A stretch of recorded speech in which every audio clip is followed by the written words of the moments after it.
The greatest disorder isn't in the world around you, it's within your own mind. You can have an organized home, a clear schedule, and well-defined goals, yet still feel lost, overwhelmed, and emotionally scattered. Because chaos doesn't always live on the outside, sometimes it lives inside, disguised as racing thoughts, unresolved emotions, and unmet expectations. And when your inner world is disordered, no external organization will truly bring peace. Your mind becomes like a control panel with every button flashing at once, but none of them are being pressed with intention. This is where Stoicism enters, not as a philosophy of cold detachment, but as a practical training for inner order. It teaches us how to clean our mental space, make conscious choices, and reclaim control over our life through clarity. In this video, I'll share powerful Stoic practices designed to transform chaos into calm, confusion into direction, and self-sabotage into strength. If you're ready to begin fixing what matters most, your mind, write in the comments, "Today I choose clarity. I am Stoic." Before we begin, I only ask two things. Like this video and subscribe to the channel. Now let's begin. Practice 1. The mind is where the real disorder lives. Many believe that if they could just fix their environment, change jobs, move houses, or start fresh, everything would finally align. But the truth is, if your inner world remains chaotic, you'll carry that same disorder wherever you go. It's not the house that needs cleaning, it's the mind. Marcus Aurelius said, "The soul takes on the color of its thoughts." That means if your mind is filled with fear, comparison, and resentment, your life will reflect that darkness. But if you cultivate presence, gratitude, and purpose, your reality shifts too. Imagine your mind as a garden. If you never pull out the weeds, if you don't water the flowers, and if you leave it exposed to storms without protection, what grows? Weeds, thorns, chaos. No matter how beautiful the garden was yesterday, neglect turns it wild. And that's exactly what happens when we ignore our inner world. Every negative thought left unchecked becomes a root. Every unresolved emotion becomes a barrier. Every unprocessed pain becomes a silent weight. So today, recognize this. The real battle begins inside. When you organize your mind, you organize your life. When you silence the noise, you hear what truly matters. When you stop reacting to every impulse, you begin to lead. And that is the essence of Stoicism. True power lies not in changing the world, but in mastering your own response to it. Start now, not with grand gestures, but with small decisions made with awareness. Choose one thought, one decision, one action that reflects the person you want to become. Because that choice, however small, is the first step toward transforming chaos into clarity. 2. Do not let your attention be stolen. Epictetus warned, "When you allow your attention to drift for even a short time, do not think you can recover it whenever you please." He knew a profound truth: attention is not infinite, it's a muscle. And like any muscle, it weakens with misuse. Think about this. You open your phone to reply to a message, and 10 minutes later, you're watching videos, scrolling endlessly, losing focus on what you intended to do. Was it lack of time? No. It was distraction, and distraction is the thief of progress. Each interruption, each tab opened, each notification accepted, is a tiny act of surrender. They seem harmless, but together they form a pattern of dispersion so strong it drains your energy, your motivation, and your sense of purpose. David Mayer, cognitive scientist from the University of Michigan, reminds us, Einstein didn't discover the theory of relativity while answering emails or checking other scientists' work at the patent office. His breakthrough came from deep focus, from a mind fully immersed in one idea. Great discoveries happen when your attention is whole, not scattered. So protect your focus fiercely. Before starting any task, pause and ask, is this worth my full attention? Or am I just avoiding something more important? If it's not essential, close the window, literally and metaphorically. The biggest trap of our time isn't laziness, it's the illusion of productivity. We confuse motion with progress. We mistake busyness for achievement, but true advancement comes from sustained attention, from choosing one path and walking it with conviction. Epictetus taught that attention is a virtue, and losing it is losing command of yourself. Every time you return to what matters, you strengthen your ability to resist the pull of distraction. And every time you say no to the noise, you affirm your commitment to what's essential. So here is your challenge. For the next 7 days, choose one moment each day to practice total focus. Study without distractions. Cook a meal without checking your phone. Have a conversation where you listen deeply, without planning your response. Train your mind to be present, because only then can clarity emerge. Write in the comments, "I am reclaiming my attention," because whoever controls their focus controls their destiny.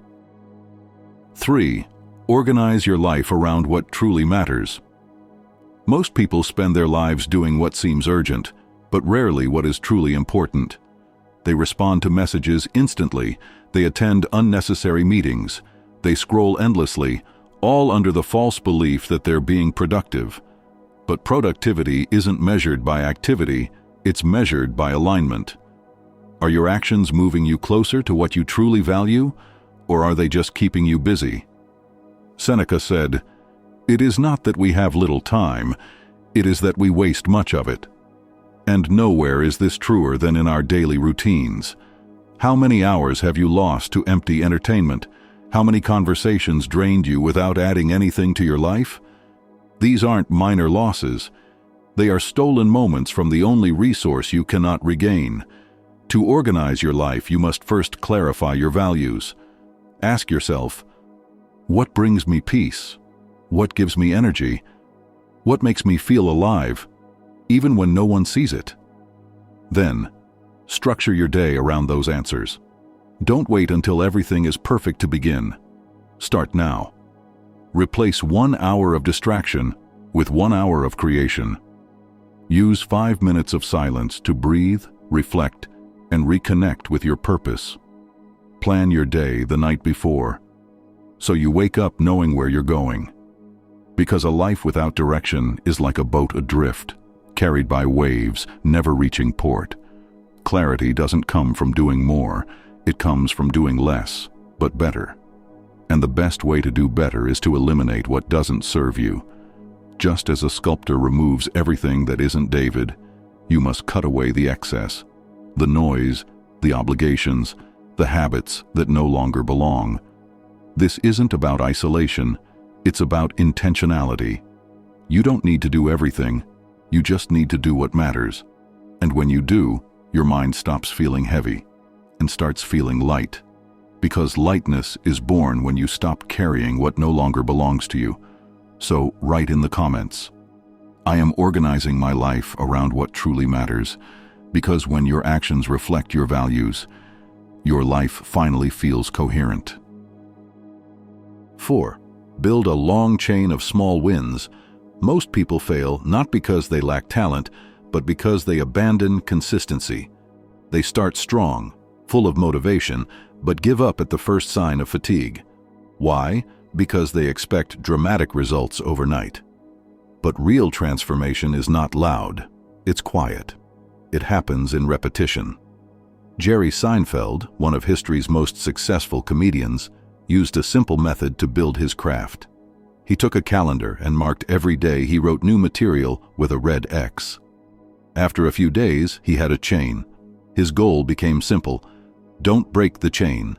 This principle is known as the long chain method, a visual reminder that consistency builds greatness. Epictetus said, "Discipline is the bridge between what you want and who you become." And that discipline is forged in small, repeated victories. Every X on the calendar is a brick in your future. You don't need to write a masterpiece today, just one line. You don't need to train for an hour, just 5 minutes. You don't need to save thousands, just $1. The secret is not intensity, it's continuity. Because a long chain of small wins creates momentum, and momentum is what keeps you going when motivation fades. Apply this to any area of your life. Want to learn a language? Mark one word learned per day. Want to improve your finances? Track one expense saved. Want better health? Record one healthy meal. Each mark is proof. You are building something real. And when you see that growing chain, you stop doubting and start believing. Because belief isn't born from speeches, it's born from evidence. Evidence that you keep showing up. So today, start your own chain. Pick one habit, just one, and commit to it for the next 30 days. Mark it every single day, no excuses. And when the chain grows, so will you. Because greatness isn't built in a day, it's built in every day. Write in the comments, I am building my long chain.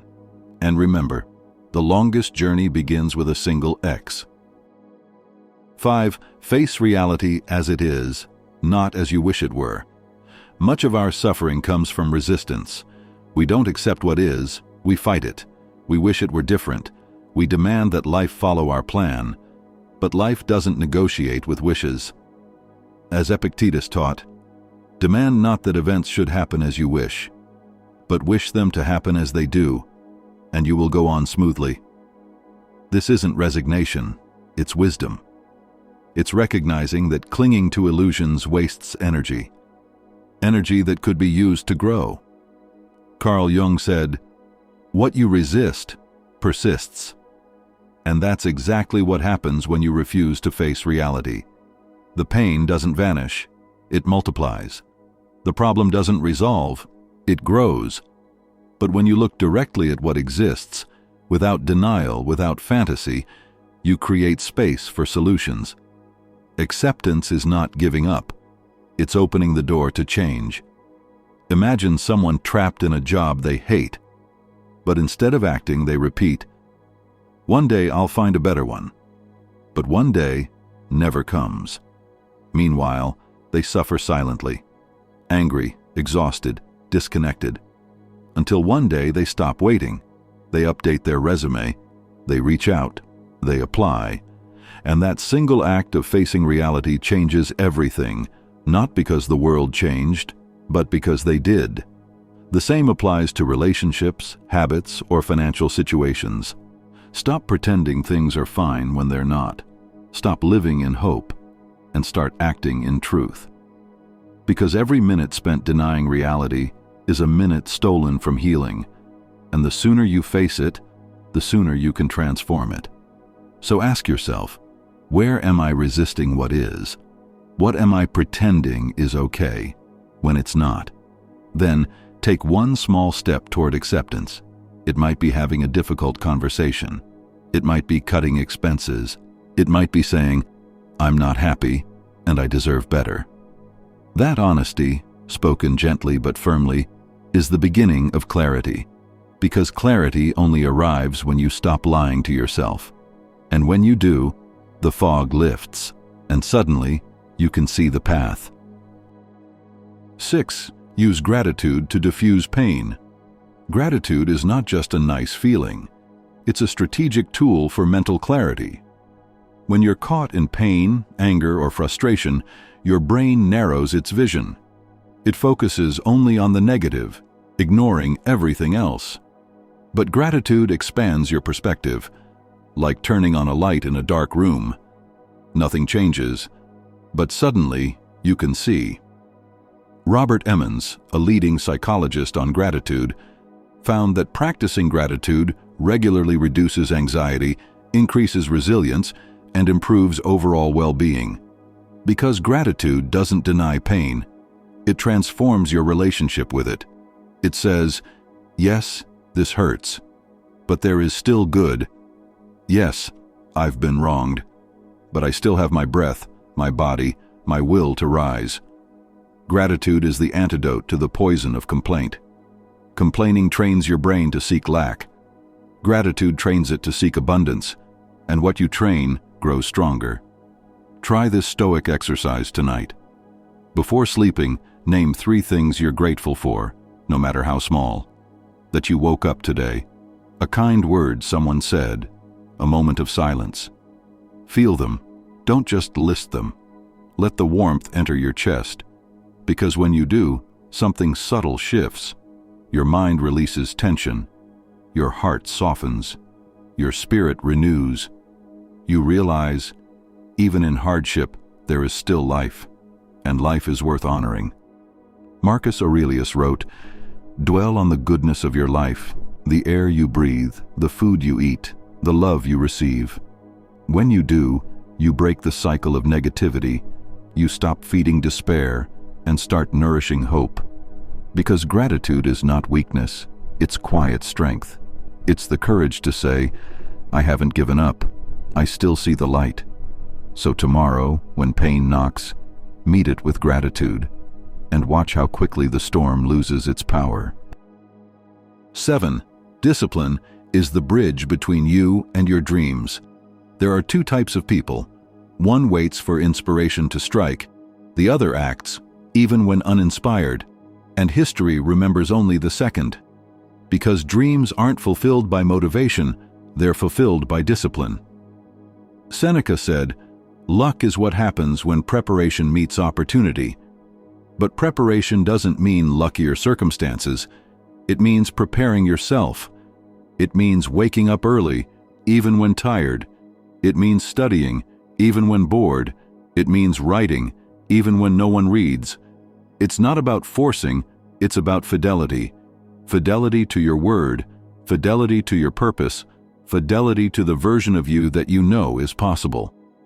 Discipline is not punishment, it's respect. Respect for the life you want to build. And every time you choose discipline over comfort, you send a signal to your brain. I can trust myself. That trust is the foundation of confidence, because no one believes in someone who breaks promises to themselves. But when you show up every day, even without applause, your mind learns. This person follows through. And that internal credibility is worth more than any external validation. So don't wait for the perfect moment. Start now, with what you have. Because the dream you have won't be realized by someone who waits. It will be realized by someone who acts. And that someone can be you. Write in the comments, I am disciplined because I trust myself. Because discipline isn't born from effort. It's born from integrity. And integrity is the soul of transformation. 8. Make your part count. Seneca said, "Whatever you do, do it as if it were the last thing you will ever do." This phrase sounds extreme, but it holds immense power. It's a call to presence. Too often we perform tasks mechanically, half present, distracted, rushing to the next thing. We eat without tasting. We speak without listening. We work without caring. But when you treat each moment as sacred, when you give it your full attention, everything changes.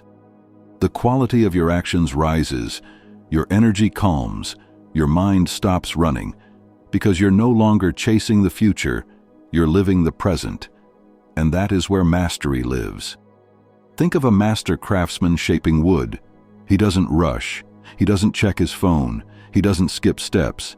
He treats every cut as if it were the only one, because he knows, without precision, the final piece fails. You are that craftsman. Your life is the project. And every action, whether replying to an email, hugging your child, or finishing a workout, is a stroke of the chisel. Make it count, because mediocrity isn't punished by others, it's punished by time. Time reveals the cracks in what wasn't done with care. And when those cracks appear, in your relationships, your career, your health, it's already too late. So slow down, breathe. Do it like someone who knows their part matters. Because it does. And the difference between ordinary and extraordinary is simply this: whoever acts as if it matters, makes it matter. 9. Create mental order before you organize your day. You cannot manage your time if you haven't first managed your mind. Trying to organize your day with a chaotic mind is like trying to paint a straight line with a shaky hand. It won't work. The first step to outer order is inner order. Begin by decluttering your mental space.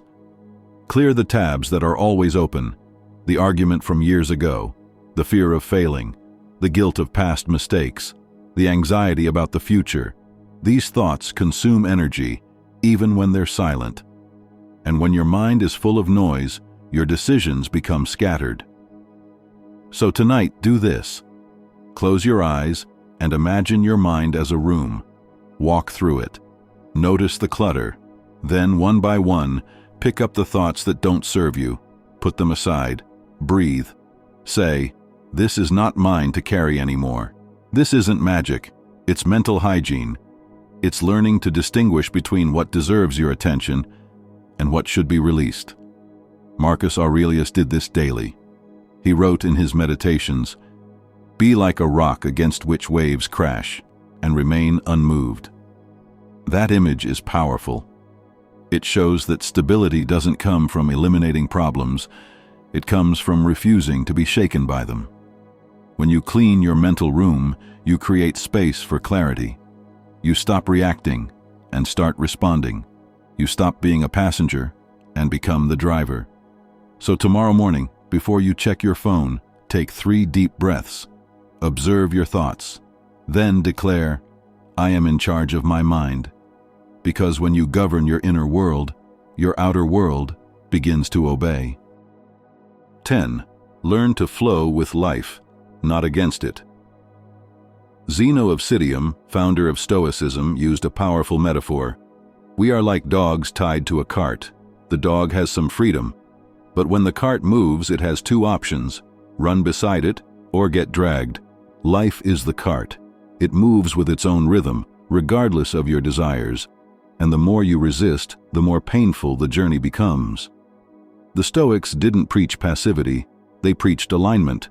They said, "Don't fight fate, flow with it." Because resistance is exhausting. Acceptance is liberating. It's not about giving up, it's about letting go of what you can't control. When something unexpected happens, a delay, a rejection, a loss, you have a choice. You can spend energy fighting it, or you can redirect that energy toward what you can change. Seneca said, "Destiny guides those who accept and drags those who resist." That's not poetry, it's psychology. The more you fight reality, the more stressed and powerless you feel. The more you accept it, the calmer and freer you become. Flow doesn't mean surrender, it means intelligent adaptation. Like bamboo bending in the wind, not breaking. Like water finding its path around a stone, not smashing it. You don't need to control everything, you just need to respond wisely. So next time life throws a curveball, pause and ask, "Can I change this?" If yes, act. If no, accept it. Then ask, "What can I do right now?" and do that. Because in that moment, you shift from victim to creator, from resistance to flow, and that is the path of peace. 11. Protect your energy from emotional vampires. Have you noticed how some people drain you, not physically but energetically? They don't steal money, they steal your peace. Being around negative people is like breathing polluted air. Slowly, invisibly, it harms your system. These individuals thrive on drama, criticism, and pessimism. They may not intend harm, but their frequency pulls you down. And the danger is real. If you don't protect your energy, you lose your balance. Science confirms this. A study from the Kellogg School showed that being near high-performing people increases your productivity by 15%, but being near low-performing people reduces it by 30%, twice as damaging. So your environment shapes you, not just your effort. The Stoics didn't isolate themselves, but they chose carefully who walked beside them. Because you become what you repeatedly experience. If you surround yourself with complainers, you'll start complaining. If you stay with those who sabotage, you'll start sabotaging. But if you choose wisely, if you invest in positive, constructive, forward-thinking people, you'll grow. So set boundaries. Learn to say no, not out of arrogance, but out of self-respect. Protect your time, protect your silence, protect your dreams, Because your energy is sacred, and you are its guardian. Write in the comments, I protect my energy, because it's the fuel of my transformation, because nothing great is built on a broken foundation, especially not your life. 12. Choose your words wisely. Your mouth is not a trash can, it's a portal, and what you release through it defines your reality. Think of a warrior. Every movement is intentional. Now think of most people. Every word is impulsive, sharp, reactive, careless. And that carelessness costs you. It damages relationships. It weakens your reputation. It destroys your inner peace. Epictetus said, "We have 2 ears and 1 mouth. Nature gave them to us in that proportion, so we listen twice as much as we speak." But we've forgotten this. We talk to relieve stress, not to communicate. We interrupt to win, not to understand. And in that process, we lose respect from others and from ourselves. So practice this. Pause before speaking. Ask, is it true? Is it necessary? Is it kind? If not, stay silent. Silence is not emptiness. It's presence. It's the strength of someone who knows they don't need to prove anything. Marcus Aurelius wrote, "Speak only what is necessary, and in the most direct way, because unnecessary words steal energy. Gossip poisons trust, anger corrupts peace, judgment kills connection.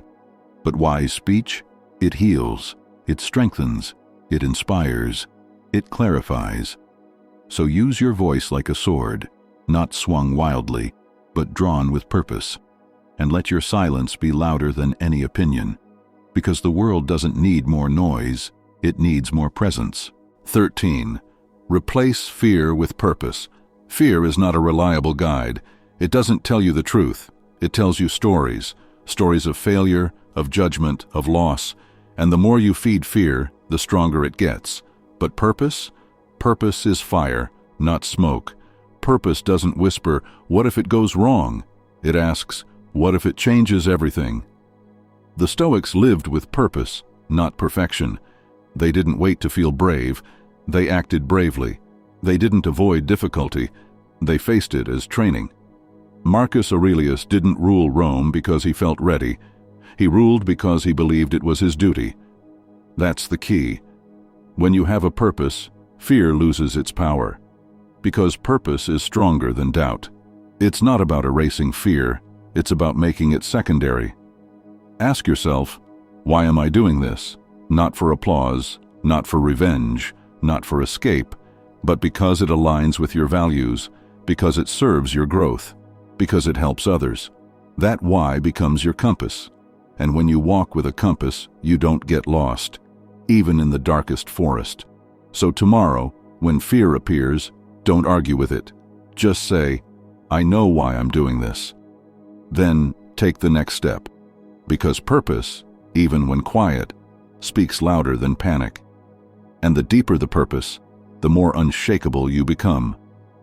Write in the comments, my purpose is stronger than my fear. Because when you live by purpose, you stop asking permission and start claiming your place in the world. Final reflection, clarity. Begins within chaos is not eternal, it's a phase, and the moment you decide to fix your mind, it begins to dissolve. You don't need to change your entire life today. You only need to change your relationship with it, with your thoughts, with your time, with your words, with your emotions. Because clarity isn't something you find, it's something you create. It's created by choosing to focus, by deciding to act, by daring to be honest. And when you do, the world doesn't change, but your perception of it does. You stop seeing obstacles and start seeing paths. You stop fearing pain and start thanking it for teaching you. You stop running and start walking with purpose. That's the Stoic path. It's not about escaping life. It's about entering it fully, with presence, with courage, with clarity. So if this resonated with you, write in the comments, I am transforming chaos into clarity. Because that phrase, that commitment, is already a victory. And every victory, no matter how small, reshapes your identity. You are not who you were yesterday. You are becoming someone new, someone who chooses calm over reaction, purpose over noise, and clarity over chaos. And that person is already winning.